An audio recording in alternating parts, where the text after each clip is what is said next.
दोस्तों आज हम आपको बताने वाले हैं ऑफ ग्रिड इन्वर्टर के बारे में और हाइब्रिड के बारे में। दोनों में क्या डिफरेंस है, बेहतरीन कौन होता है, दोनों में क्या क्वालिटी और क्या फीचर्स होते हैं, इसके बारे में बताएंगे। वीडियो को लाइक करना, चैनल को सब्सक्राइब जरूर कर देना। दोस्तों यहाँ पे मैं आपको बताना चाहता हूँ जो हाइब्रिड का इन्वर्टर होता है दोस्तों और जो ऑफ ग्रिड इन्वर्टर होता है दोस्तों, दोनों में आपको खास डिफरेंस नहीं मिलता है। पहले मैं आपको थोड़ा से डिटेल्स में शेयर कर दूँ।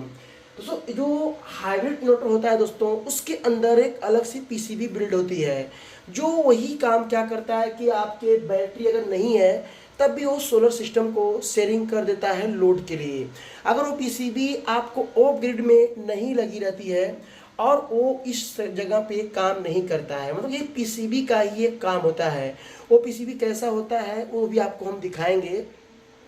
पहले आपको बताएंगे कि आप लोगों को कौन सा लेना चाहिए। देखो अगर आप नेट मीटरिंग करवा रहे हैं चाहे नहीं करवा रहे हैं, आप बिजली शेयरिंग कर रहे हैं चाहे नहीं कर रहे हैं, बट आप हमेशा हाइब्रिड इन्वर्टर लें, ऑफ ग्रिड इन्वर्टर कभी ना लें। इससे आपको बहुत सारे बेनिफिट हैं। इसका मैं खुद ही एग्जाम्पल आपको जो है मैं दे चुका हूँ।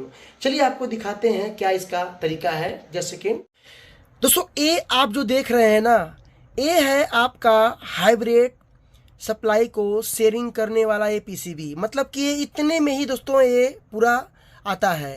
दोस्तों ये अलग से भी आता है और जब आप हाइब्रिड इन्वर्टर लोगे तो उसी के अंदर कंपनी फिटिंग कर देती है। जब आप ऑफ ग्रिड लोगे तो इसको मिसिंग कर देती है। अभी काम क्या करता है, जैसे मान लो आपने सोलर और बैटरी दोनों का सप्लाई दे दिया।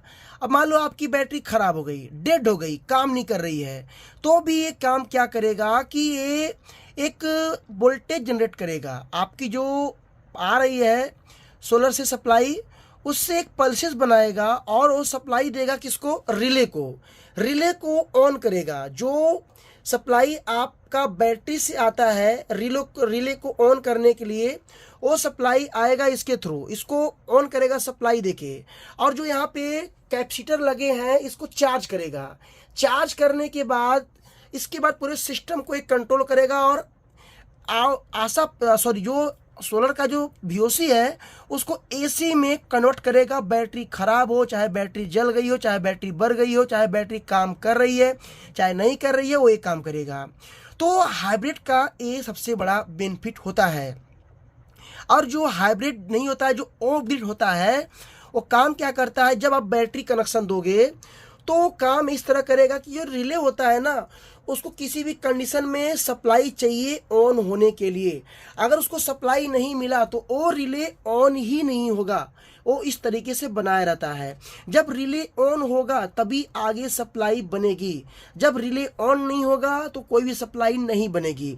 कोई भी सप्लाई होती है रिले को पास होके ही आगे बढ़ती है। जब रिले को सप्लाई पास होके आगे बढ़ती है तो आगे वाला काम चलता है। ये बातें आप याद रखना और हमेशा अपने लाइफ में कभी इन्वर्टर लेने की प्लानिंग करना तो हाइब्रिड लेना।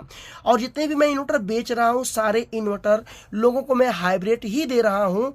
ऑफ ग्रिड में किसी को ना दे रहा हूँ ना किसी को सजेस्ट कर रहा हूँ। वैसे जो बोलेंगे मैं उनके लिए मंगा दूंगा। बाकी आप हाइब्रिड लेना, आपको हर तरीके से बेनिफिट है। ये बातें आप याद रखना। थोड़े पैसों का अंतर है और ज़्यादा पैसों का अंतर है भी नहीं, तो ये सच्चाई है। बाकी आपको मुश्किल से 5 से 10 हज़ार रुपये का अंतर पड़ेगा, तो अपग्रेड क्यों लेना। तो ये है इसकी क्वालिटी जो मैंने आपको बताया, समझाया। वीडियो कैसा लगा है लाइक करना, चैनल को सब्सक्राइब करके बेल आइकन को ऑन कर देना।